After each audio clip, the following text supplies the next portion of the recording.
Okay, just in case anyone hasn't used Zoom lately, I don't think there'll be many of you. The Q&A button is down at the bottom. So today we're joined by some exceptional leaders from organizations that are playing a big part in shaping and delivering the future of retail. And my name is Paul Andrew. I'm pleased to be the moderator today. You should hear the least from me over the next hour, I hope. I'm the Chief Strategy Officer for a company called EPAM PolSource. And I'll tell you a little bit when I introduce the other two colleagues of mine what EPAM PolSource is.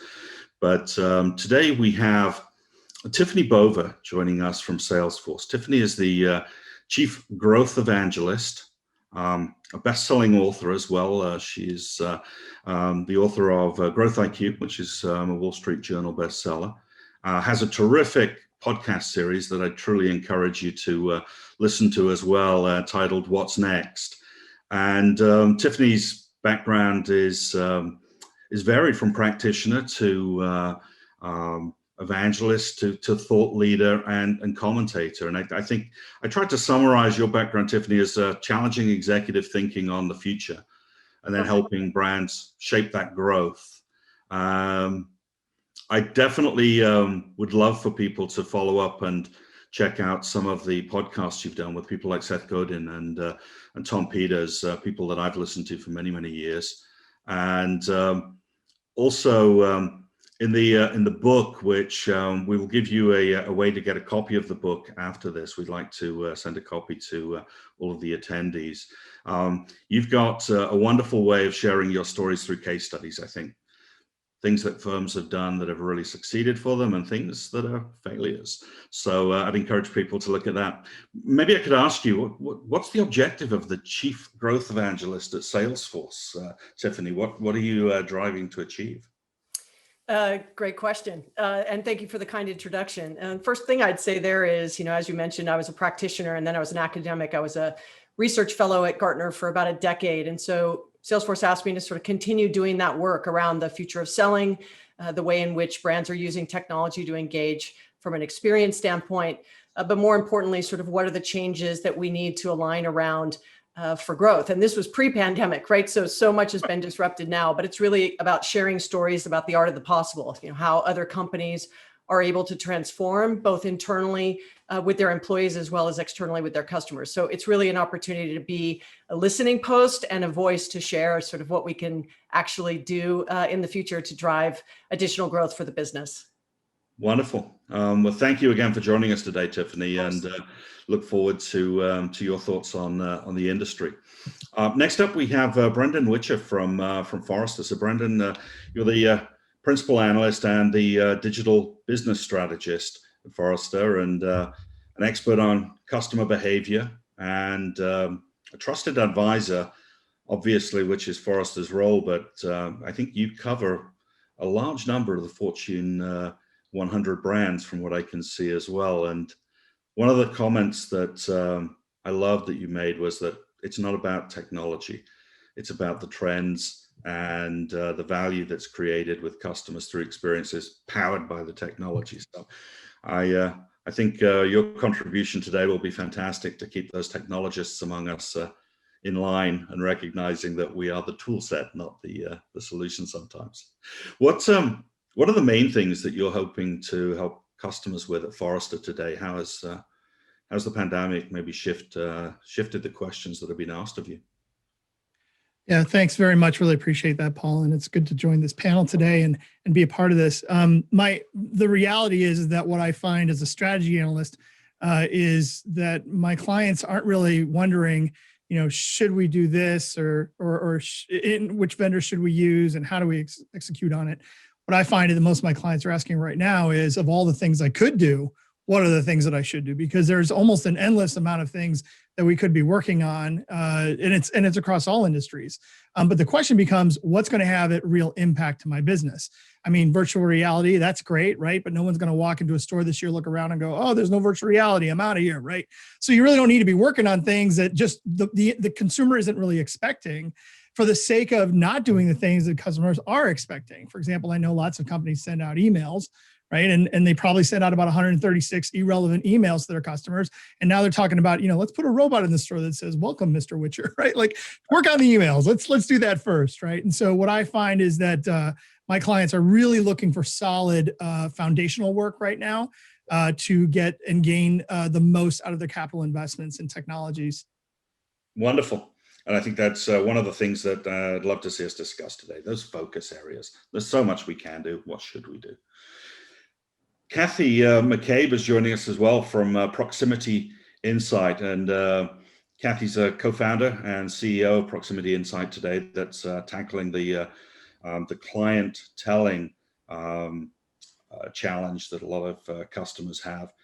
The thing I love about your background, Kathy, I've known you a long time now since we worked together at Burberry, is you're a practitioner by trade that's now turned into a product shaper. And I think that's a really, really fantastic intersection. It's usually the product people trying to learn about their industries.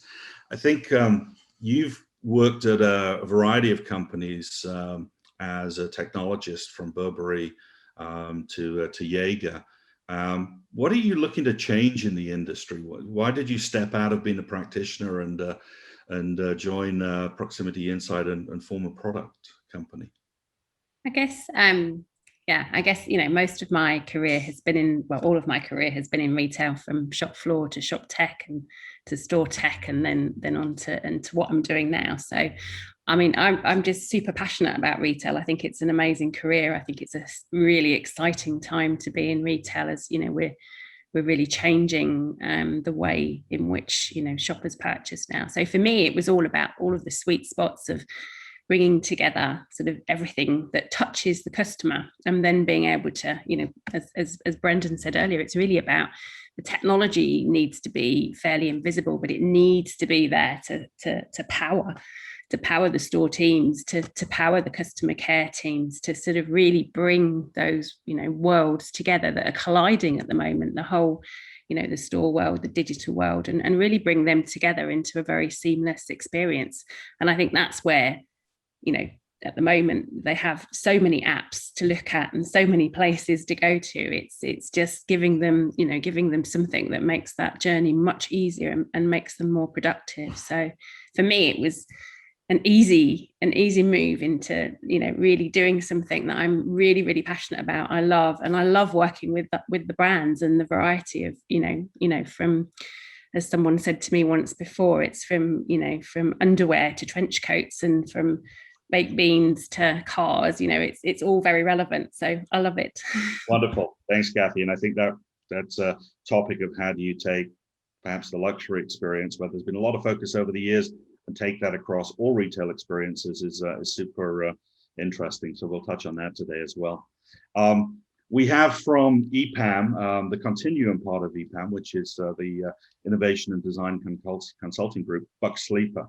So Buck, you're the Director of Innovation Consulting and an MIT-trained architect by trade that's now crafting user experiences. So an interesting background there. What are the EPAM Continuum team doing today with retailers that's really driving you? Yeah. Hi, Paul. Thanks for having me, and welcome to the EPAM family. I know you're going to touch on that in a minute. Sure. I think we are doing what we've always done, which is step back and listen to people and understand what they need, and then figure out how to solve that problem. So you mentioned I'm an architect. I'm an architect by training. And one of the things that I realized pretty quickly when working in architecture was that when you work at an architecture firm, the answer is always a building. And I think our world and the opportunities and the needs of people everywhere are more complex than that. And so what's been fantastic about being at Continuum, and now EPAM Continuum, is the opportunity to step back, understand what people really need, and then put together the team and solution to bring it to market. Wonderful. Well, thanks for joining us today. And then lastly, but certainly not least, we have Trey Roldan, who's joining us from EPAM PolSource. So Buck just mentioned a welcome there.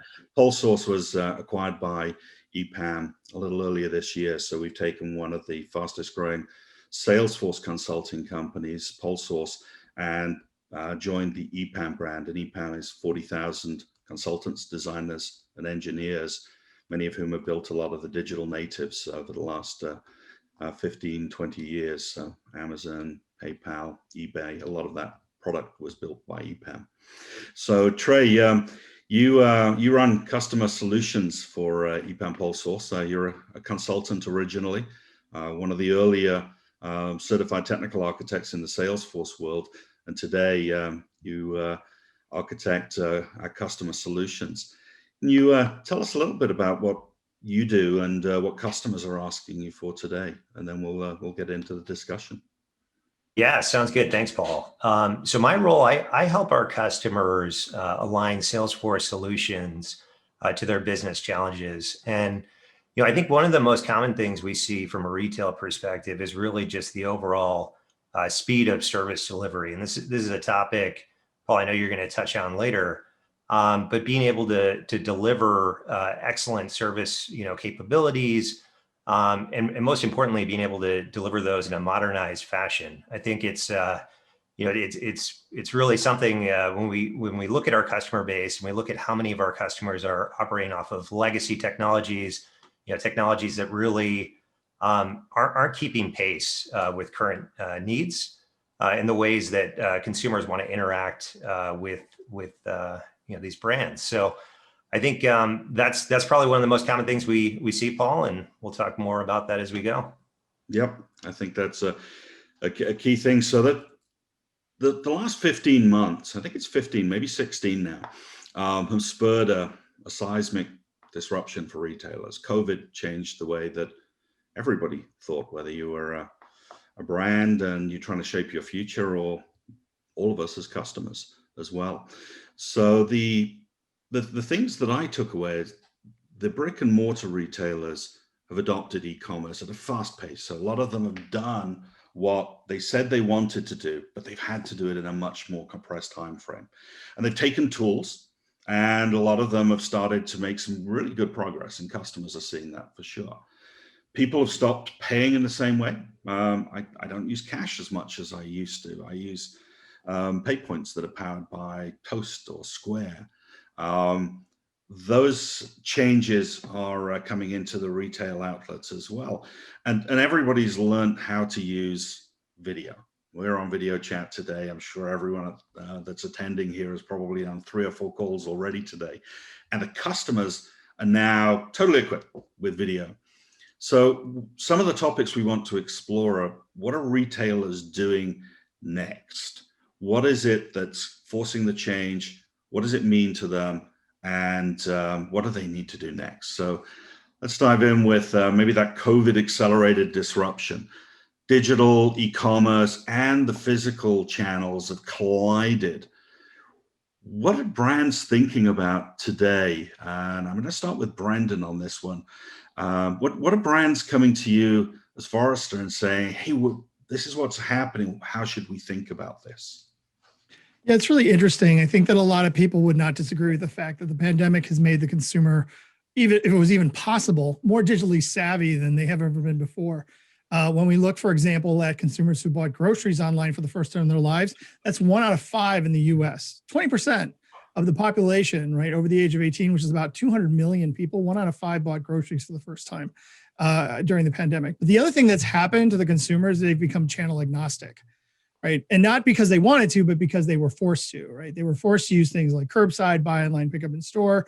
And there is no shortage of companies expressing the results of some of the omni-channel work that they have been doing to meet the needs of those customers, those channel agnostic consumers. The challenge is this: unfortunately, anytime you do something fast, you almost always will not be doing it right. And so while a lot of people put duct tape onto solutions to make it work during the pandemic, in fact, I actually did a buy online, pick up in store order where my name was duct taped to the shopping cart. So literal duct tape in that case. We're finding that companies now need to take a step back and say, but are we doing it well? Because the biggest challenge right now is that consumers today have expectations when they walk into a store. It's going to be on the shelf. You're going to have a fairly short line for point of sale, and I can walk out the door. If that's the case, then I will be fair. My expectations will be met pretty well. But if you convince me to use something like buy online, pick up in store, and I go to the store to pick something up and I'm standing at a returns window behind someone who's got to return, 100 pounds of concrete, true story, right? And I'm standing there for 20 minutes looking over at everyone in point of sale going, I'm the schmuck. What am I doing here, right? So see how you moved that customer from what would have been a perfectly fine experience to one that didn't meet my expectations simply because you weren't ready for it. And so what I find companies need to do today is to uncheck the box on so many of the things that they launched during this time and really get people, process, and operations worked out. Because it's great to be a creator of great customer experiences, but for every great customer experience you want to create, there's probably 10 things on the back end, the really unsexy stuff that you need to do to make that sexy thing work. So that's where I'm seeing companies kind of taking this summer to do as we head into holiday 2021. So Brandon, if I can repeat something there, which I think is pretty profound, that rapid action over the last 12 months, a lot of companies have now found they've got the spaghetti of that. They can't quite figure out where they're at. So, Tiffany, are you seeing the same thing on the industry councils at Salesforce? Is it a question of we've got so many things going today, how do we prioritize? And what are your thoughts on where the brands should be focusing their efforts? Well, I couldn't agree more with what Brendan said. I've been in and around this thing called the World Wide Web and e-commerce for almost 22 years. And we still have a tremendous amount of small businesses that didn't have even an online footprint sort of pre-pandemic. And so, a lot of the investments that have been put off were forced to happen fairly quickly. And to his point, not all of it made sense and not all of it was thought through beyond just the technology side, but having to think about the people process side of the business as well. And so even when you consider something like buy online, buy online or pick up in store or ordering takeout, I mean, how many restaurants didn't have their menu online pre-pandemic or didn't even have a relationship with someone who could deliver meals? And 99% of their revenue came from in-restaurant sort of, commerce and revenue.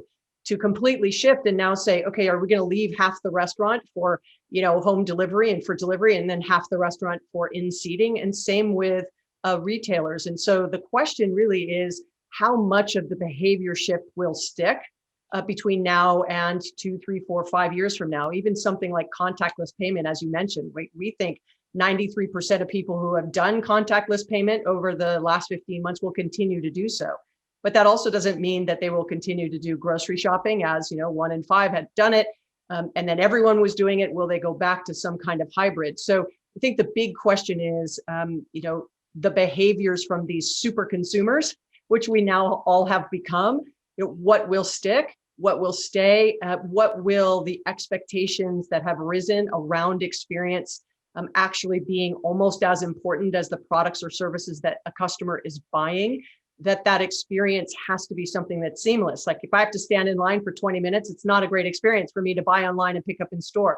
But the fact that a human didn't grab, Brendan, pull him into the other line and take care of it really quickly, that's a people process issue. So technology can only go so far. We really have to reimagine how we organize our actual staff within retail as well, and the things that we expect them to do, and also the things we ask our customers to do. And so taking an inventory of all the changes you've made over the last 15 months and making sure that they are still relevant, that your customers and employees still value them, and then what improvements can you make? And you may pull back on some things that just were launched too early and don't have a great sort of result in field and in action. And so you may need to pull back on some of that. But for me, and what we hear is, how much do we think is going to stick in some of these key categories like appointments, video, contactless payment, buy online, pick up in store, this shift to online channels, what is going to stick? That's a really good point, and that brings up a process that's typically difficult for most companies. Starting innovation streams is hard enough. Starting so many of them concurrently is really difficult. Triaging and figuring out which ones to actually accelerate and which ones to drop is a skill that a lot of companies haven't got a ton of practice in doing. So I think that is super valuable advice. Buck, on the experience design, Tiffany and Brandon have just both pointed out real life personal examples of how the process is when they sound so good in a boardroom or on a whiteboard. When they get into action and you're sat behind someone with I don't even know what 100 kilos of concrete would look like. That's several carts, I assume. But when you're sitting in that, how are you seeing the most successful brands tackle this issue of what actually is my true experience? I've opened up a whole bunch of different routes here. How do I zero this in on the best long-term experience? Yeah, I think, I love this notion of unchecking these boxes, because you're right. Brands have been adding channel after channel to try to stay afloat or meet the market, or try to understand what's next by doing everything. And in the same way that we've seen brands fall down a little bit when they check the box in a way that's not consistent with their tone of voice or the experience that a customer expects from them, the way that you uncheck the box also has to be on brand. And so I think the way to look at this is to actually bring customers in and understand that this continues to be a very strange time, and that people love to be part of that R&D process. So part of what we often do is we set a small sandbox aside. We'll build a store out completely out of foam core, and we'll bring real customers and real employees and real bags of cement through it and understand, what happens and start to kick the tires. But I think until you're holding that bag of cement in the parking lot and it's raining, and you're hungry and you're not being cool with your kids who are in the backseat of the car, you really can't test these experiences. So to the point that you can push your R&D further into the field, bring your customers in on it and tell them what's happening, I think you'll not only get the kind of the forgiveness and build that relationship a little tighter, but you'll get better results. That's great advice.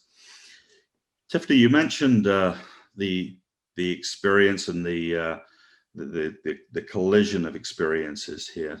So one of the topics that you mentioned is the appointment setting, and I think that the appointment setting of the COVID era is something that I look at personally and think, do I want that to continue? Trying to pick something up at an Apple store is both elegant and quite painful at the same time. So I'm a little conflicted as a consumer. Kathy, you're tackling the issue of clienteling. So how do I basically act as the guide, as the Sherpa for the customer? Maybe you can tackle this one. Does appointment setting online coupled with in-presence sales associate support, does that live for the long term? What does that future experience look like for the customer? We're seeing just as much take up of appointments now, even with retail reopening. So I think it's quite interesting to see, because it's become, it typically was a much more of a luxury premium type service, a white glove service typically, whereas now it's become much more mainstream, and everybody's doing appointments and have had to do appointments because it's to be able to do virtual selling. And to be able to kind of get that sort of passion across is really key.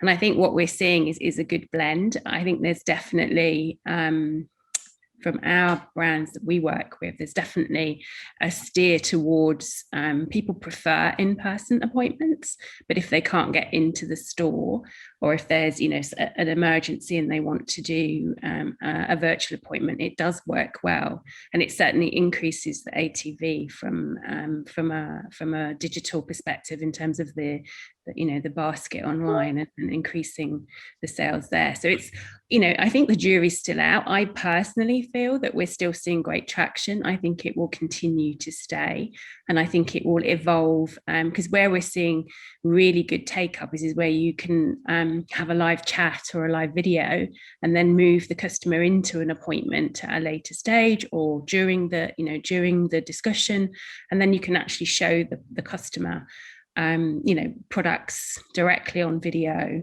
really get across the passion or the detail or the expertise or the knowledge. So I think that's my view, is here to stay. It will just evolve into sort of that live selling piece, and also be just as important in person as it is virtually. So we've had brands build digital teams over the past half decade to a decade, e-commerce teams, and they've been siloed to a degree from the physical sales channels. That's been driven closer and closer together, but I still think a lot of brands have that legacy thinking around how they structure. What does the future journey look like as a consumer from go online, a little bit of research, maybe see the item I want, maybe see where it's in stock, and then figure out where I want to go to look at it, buy it, and ultimately do a return? How do the brands that are really leading think about digital, e-commerce, if they're separate in the brand's mind, and then the in-presence and service, the in-store and maybe the call center service operations? How are the best brands tackling that issue? And maybe I'll go to you, Brendan, on that. Yeah, so I think what companies need to do is first of all, again, with all things, you're usually starting in the second step. Many organizations start with the second step and they don't receive the first step. The very first step is to understand where you're being company obsessed versus customer obsessed. And I see a lot of companies that just confuse the two very easily. When a company starts saying, well, we want to do this for the customer, we want to do that for the customer, that's a very company obsessed statement, rather than saying our customers expect this, our customers expect that, our customers are looking for this. And it sounds like I'm nitpicking here, but it actually is a reflection of the culture of the organization, right? Are we willing to look at customer data? Are we willing to look at what they value? Are we willing to understand their needs, pain points, preferences in order to create services and experiences around them? And what they will find when they step away from saying, we want to make it easier for customers to buy our products and services, which is, of course, not a customer obsessed statement. We find that organizations learn that their customers say, I want to be treated with one brand and one consumer sort of experience. I want my experiences to be continuous. I want them to be relevant and value added, which is the idea of creating personalization, right? And the most important thing is, I want you to value my time. Now, I don't mean to get all Tony Robbins here on this, but the reality is that most companies today don't realize we don't want a relationship with most of the retailers out there. We want to buy our things and we want to move on. When I want to get dog food, I want to go like this and dog food appears in my house, right? That's how I want to shop for the dog food that I buy every single month, right? If you can make that work for me, then great, you'll get my business. But if you make me go through the process of learning about you and understanding you and all this kind of stuff, there's so much of that buying that doesn't really need to be necessary, right? Sometimes I want an appointment, just playing off what was said earlier. Sometimes I want an appointment, just say, hey, Joan, my local store associate at, let's say, Neiman Marcus store, for example, right? Joan's my favorite associate over there. Hey, Joan, can you just tell me if there are any shirts in or not? Yeah, there are. Okay, well, let me, set an appointment for that. Or no, there's not. Or Joan, can you, I'm going to send you a picture. Do you like this outfit that I'm wearing? Because I have no sense of fashion, right? So Joan helps me out all the time, right? Like appointments and communications, you have to start thinking about how do we create this one brand and one customer sort of feeling without focusing so much on, but did we get conversion out of that? Did we get conversion out of that? I'll say one more thing on this, which is that, I don't get a lot of leeway. I'm under NDA with almost everyone on the planet, so I don't get to say a lot, but Amazon actually gave me permission to say this when I was talking to them one day. And I'm really glad that they did. Most people don't know what Amazon's primary mission statement is. And when I ask, they'll say, oh, it's logistics, it's fulfillment. Actually, it's not. What Amazon told me is their primary mission is to get people to say the word Amazon every day of their lives. This is the scariest mission statement I've ever heard in my life, because the reason that's so scary is they don't care if you buy from them. They want to be seen as a utility in your lives, and that's what you're competing against. So how do you do that? You have to add value beyond just the 2 or 3 times a year I want to buy from you. right? Because you're not going to be utility in my life if you're only good for me to purchase products from you. You have to add value in some additional way. Otherwise, there's no difference between you and everybody else on the web that's selling products similar to you. That's a great point, and they've succeeded in my household, by the way, many times over each day, I suspect. There's an Amazon package at the door, must be said at least twice a day currently. What's you bring up a fantastic example there. Many of the luxury brands have invested lots of energy, time, and money, and asked for a lot of input from their customers in the belief that, you know, if somebody wants to buy a $3,000 handbag, they'll invest the time with us and we'll build a relationship. And Kathy, I know we'll talk to the Burberry story here. Amazon have managed to take that same data interchange and pass it across by selling products like dog food. What do you think can be learned? Everyone looks at the Amazon story and sort of holds it up as, you know, the prime example of a digital native retailer. But I think there's some more stories to learn from there, like how do you get customers to share relevant data with you that makes it very easy for you to transact with them that 3, 4, 5 times a year, possibly? What are the thoughts on how do you change? I think you use the value exchange is a phrase I've heard you use, Brendan. Can you maybe start the conversation about that? And then I'd love to see how the other panelists here think about data. Buck, from designing around it, Trey, to how do you integrate to it? Yeah, so to me, this is a really important point. It is almost a ridiculous statement to say we want to create great customer experiences for people we barely know or understand, right? Like that is just, I don't know the definition of insanity, but that could probably be it, right? And so what I find is that companies usually have an engagement strategy that's about 100 pages thick on a PowerPoint, and their entire data strategy could fit onto a Post-it note, right? And it's usually, we're going to stick everything in a data lake. Great. That's data storage. It's not a data strategy, right?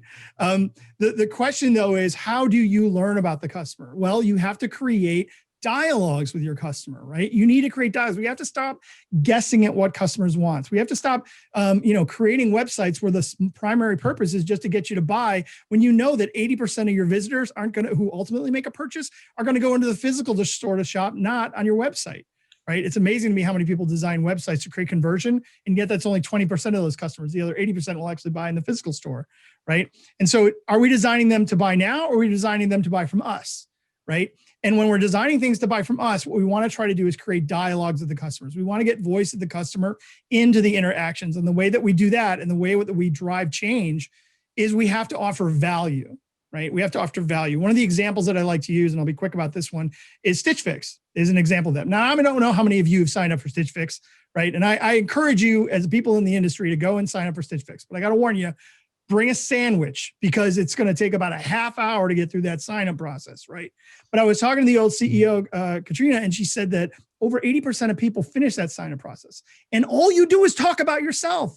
We love talking about ourselves. We love sharing about ourselves, as long as we feel there's value at the end for us, right? That's the conditional thing that makes it happen. And so when you're going to create dialogues with your customers, you need to create value first and say, if you do this, we will provide that. That is the key step. You can't just ask for data. And so I think that's where the roadmap needs to start, is what's the value that we can offer so that people want to have dialogues with us and get value from those things.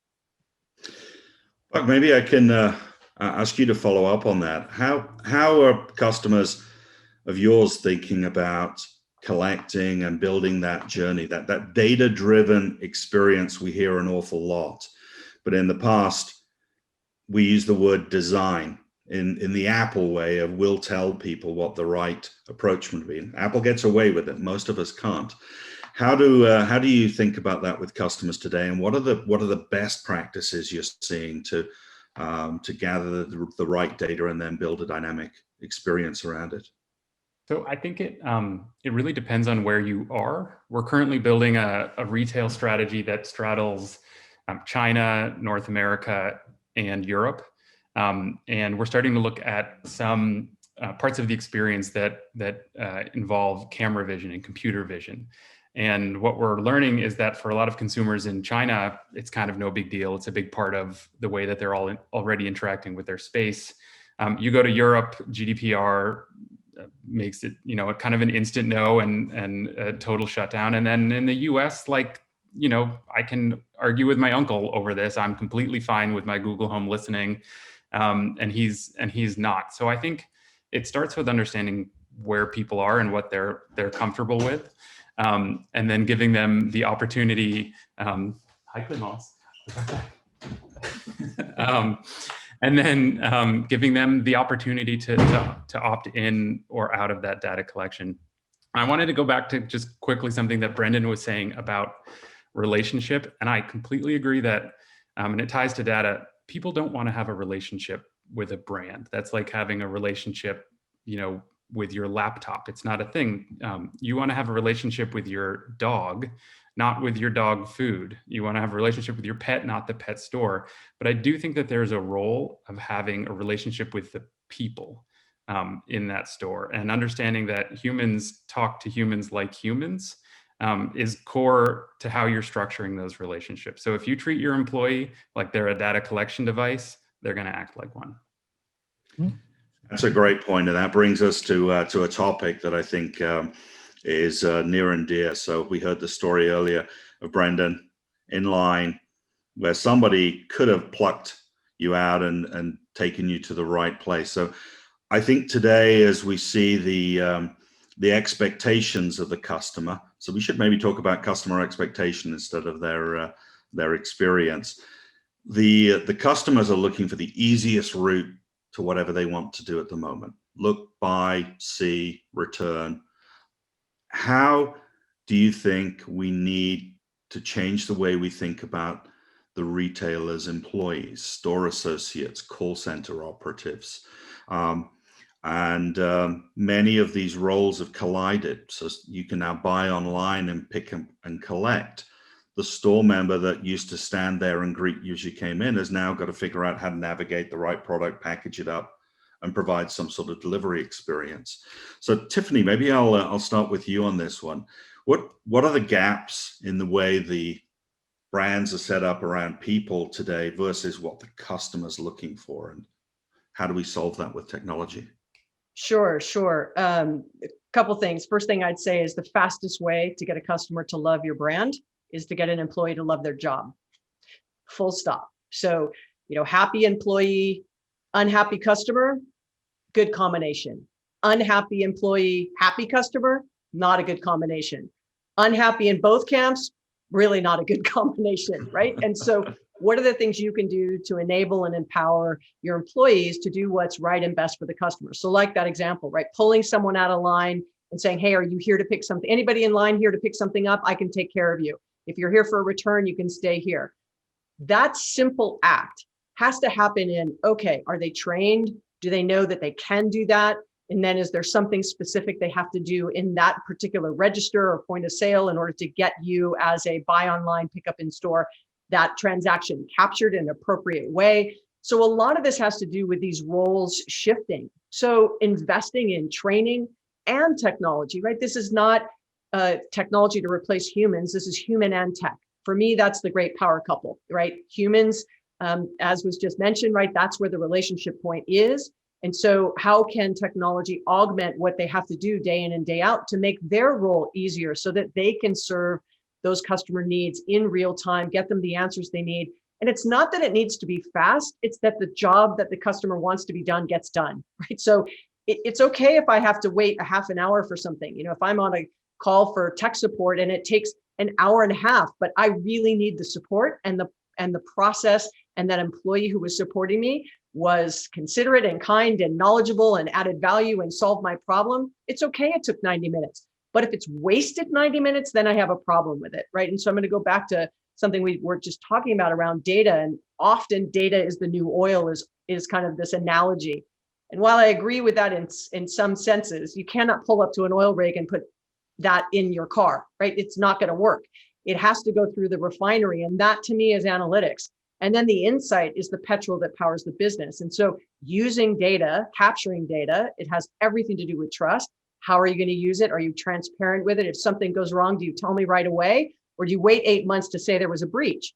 We've come a long way in a lot of that transparency. And that's why a lot of the new rules are in place, is because that wasn't there before. And so If employees are going to be capturing information, do they then share with the customer, how is it going to be used? Will it be used to give me a better experience? So the next time I walk in, you know who I am, or you know what I purchased last, or you know that I'm in the middle of a return, and so don't try and potentially sell me something. That's really where it all comes together, is if the humans are able to deliver those meaningful and memorable experiences with customers, fast or slow, but it really has to be built on technology and human, a high level of trust, and then capturing and using data in order to deliver those experiences in a seamless way. That's a great analogy, by the way. I'm seeing that some of the panelists love that as well. I'm definitely going to shamelessly borrow that one, Tiffany. Go for it. Well, I will give credit there. Trey, the point of how do you get the right data to the right person, I know is something you face a lot, right? One of the biggest challenges that you're being asked, I believe, is around service. How do we get data so that we can turn a service moment into a validation, a brand moment, a cross-sell, an upsell, maybe a chance to not get the return, but get an exchange? How do you see customers coming to you today? What are they struggling with, and what are the best brands doing? Yeah, so I think 90% of the work we do really centers around data in a retail environment. And when you look at all of the channels that retailers are selling on, there's buy online, there's in store, there's e-commerce. They're not always on a consistent platform. So I think step number one is always how do we get all that data together so our customers can really have a seamless experience, and most importantly, get answers faster. So, I think the customers we work with are really seeking to do that. Step one.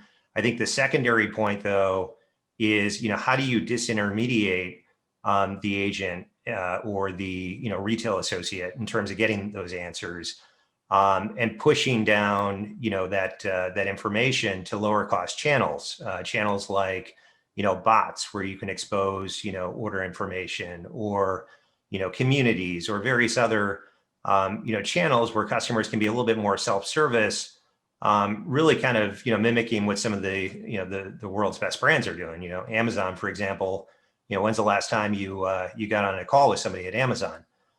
So these are the types of things that, there's definitely kind of a crawl, walk, run, approach to this, but, starting with aggregating the data, and then, slowly but surely kind of pushing it out to a customer in a variety of different ways that fits the way they enjoy consuming it.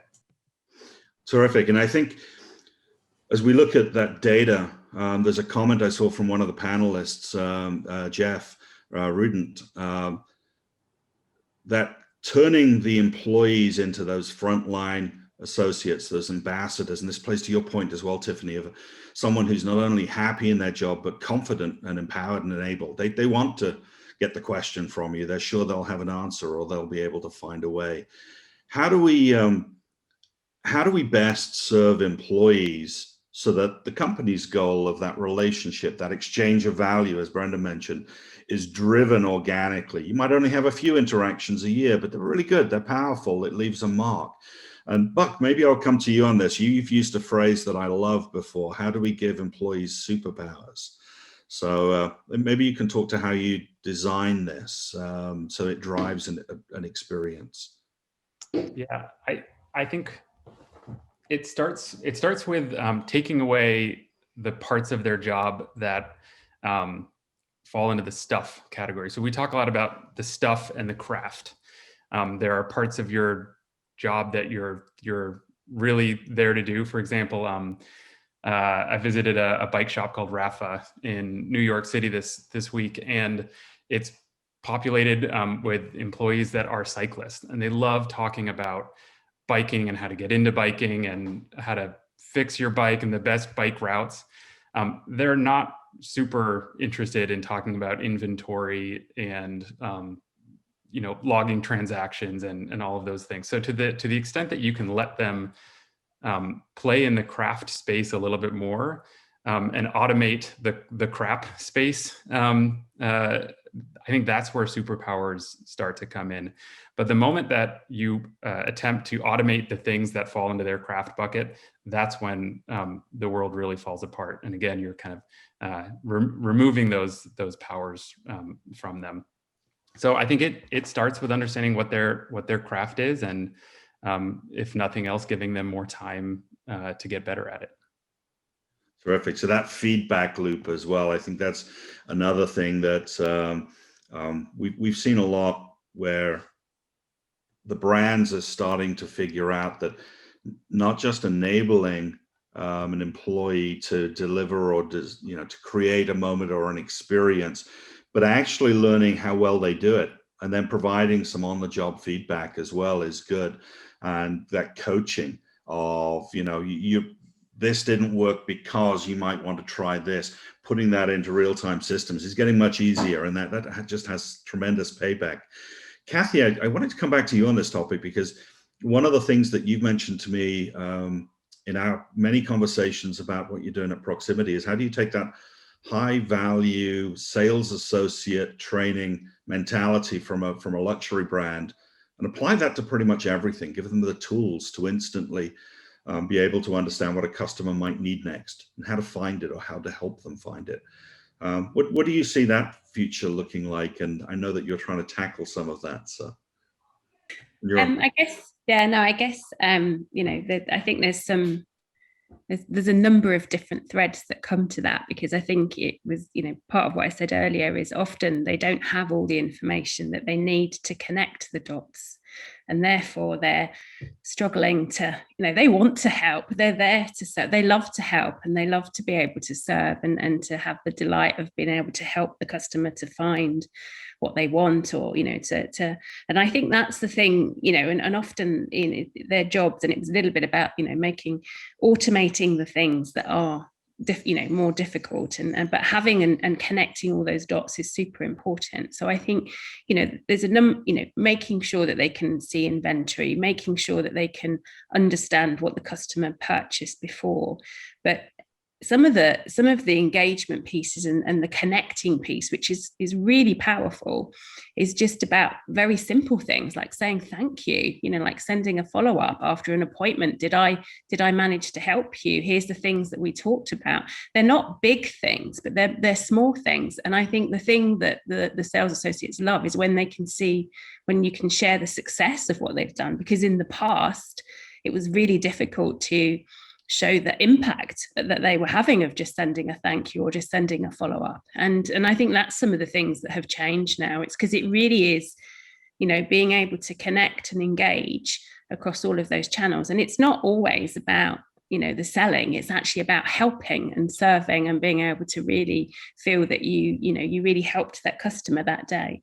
And I think that's what we see. And what we were saying earlier was, if you don't collect the data in the first place, if you don't because so many people don't collect the data in store, or they don't have that value. And the value exchange is much more than sending a birthday email or sending a welcome to the brand email, because you then end up sort of not within that personalized piece. But collecting the data is available and easy, but it's understanding how you use it and how you can use it to the most, to the best case. So I think that's the excitement of where we are today, because it is easier to stitch it all together. That makes a lot of sense. And I think all of us got very tired very quickly of those programmatic happy birthday. I get a happy birthday on January 1st, which is not my birthday, from probably 15 to 20 brands that I'd forgotten I even bought anything, but they made me give a birthday. Yeah. And that's not a great experience. With about 10 minutes to go here, I wanted to move the dial up a little bit. What's next? So we covered some really important points here, I think. During the COVID innovation cycle, let's call it that, lots of initiatives were started, many of which are valuable, some of which are dead ends. So one of the points that everybody made is take stock and uncheck some of those boxes. I love that comment, so that you've got more of a clear vision of what you're driving that's really valuable to your customers, to your employees, and therefore to your brand. We talked about understanding that there is this collision of digital e-commerce and in-store, and we need to enable employees so that they can handle that, give them the right data to do the right thing, and give them tools and encouragement along the way. And we've talked a little bit about the technology and the fact that most of the data that you need to get started exists in your business today. Might not be very good, but it's there, and you can start to connect those.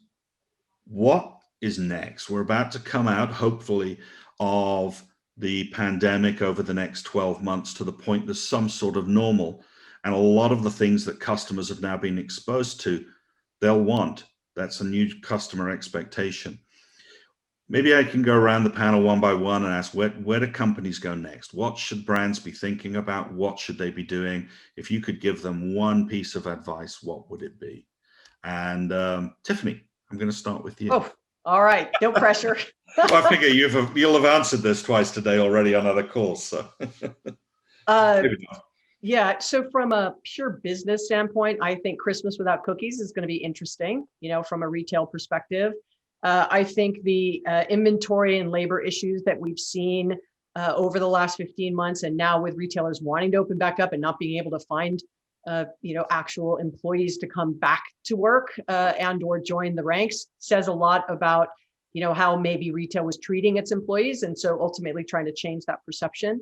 And then, even looking into the, the employees of those retail establishments, and we've talked about it a number of times, but redefining those roles and not expecting somebody who might be answering questions to also do fulfillment, to also do data entry, to also do social media, to also do all these things. We know that that's unrealistic. So really reimagining sort of what the store employee is going to look like, and a combination with tech as well.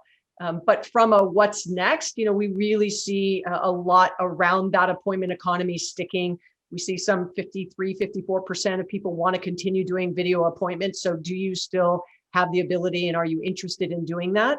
And then going back to the pure data, right? Having a single source of truth around that customer, regardless of which channel they're in. So it flows between it. I saw one of the comments from the somebody who's joined us today saying that they don't like hybrid because of the silos and really break it down. And I actually like silos, but I do agree the bridge between the various groups, the various channels, should be where data is shared across the board. So you cannot do a lot of the things we just got done talking about without tech, without data, without a stack that is flexible to what the buyers and employees and consumers and customers are looking for. But all customers are not created equal. These relationships don't necessarily need to be high touch every single time. It's how do you manage the long tail to get people to think about your brand, right? Not only shop, but consider your brand when they come up for that again. So, I would just say that don't stop on the investments around technology, but before you start buying more, do an inventory of what you have, and is it optimized the way that you have anticipated it to work? And so I think it's a combination of those things. Terrific, thank you. And I think Salesforce is doing a really great job of trying to package that technology for industries as well. And I know there's some exciting announcements over the next year or so that'll come out around that. So I think that's a great move by Salesforce to help make the tech more industry focused by design. Buck, maybe I can go to you next. What do you think is next? What should the brands be thinking about that perhaps some of them aren't today? Yeah, I think that there's been this incredible period of experimentation, and that needs to continue. So if you don't have a mock-up or kind of an experiential store in your back lot, you should build one. And if you do, you should open it to the public, because it should no longer be a closed off kind of platform for backroom innovation. It should be the way that you figure out with your employees and with your customers what comes next. And then having that in place, get a really great storytelling team and tell it to the world, because your employees and in the rest of your locations, your customers that or haven't connected to yet, they'll ask for what they are excited about, and that pull, that draw from the market is only going to accelerate you getting those ideas out. That's terrific. And I think back to the topic of employees, as Tiffany mentioned, I think telling that story about why we're enabling our employees to be able to help you, why we're making them happier, why it's a more inclusive, all of those topics that are important to all of us today. I love seeing those from brands. I really do. I know some people sort of look and say, well, that isn't them telling me what they do. I think it's the other way. That's exactly what they're telling us. So that storytelling point, I must echo. I think that's terrific. Kathy, what do you see next from customers that are challenging the models, or what do you think they should be doing next? Off on mute. I think there's probably a couple of things really that I think are really top of mind. I think it's important to continue to make that journey sort of as easy to connect and personalize. So maybe scaling that as much as you can, but making it relevant for your consumers. Also making it easy to purchase, really seamless. And it's because retail's everywhere now. It's not just brick and mortar and online, and it's the customer can be anywhere. So remote selling is super, and I think we'll continue to see more of that with live selling and videos, the rise of video sales. But I would say, just look at ways in which you can leverage your customer facing teams, whether they're in stores, or, your care center, your customer care centers and your physical spaces, and really use that to augment your digital offering, because, it's still quite unemotional, it's not, there's not a lot of excitement sometimes with the online experience. So use that, bring it to life, make it personal when the customer needs it. And that's what I would say. Terrific. Trey, what do you think is important? Maybe something that we haven't covered today that brands should be thinking about? Yeah, I mean, I think one of the biggest things we saw, over the past year, and this has been talked about for decades now, but it's really, how do you take the contact center and convert it from a cost center into a revenue center? And I think a lot of brands had to figure this out, very quickly, right? And a lot of them weren't, doing a great job of this historically, but we've worked with customers over the past year that have transformed almost overnight, and they've done a tremendous job at really focusing on key things like cross-sell, upsell. But I think in order for them to be doing that effectively, it all came down to the data and really knowing their customers. So I think, circling everything together, it's investing, I think, in bringing all of the platforms together, modernizing the service experience. And I think when you do those things, you can really, create more agility within the business, and you can also really target your customers in a much different way.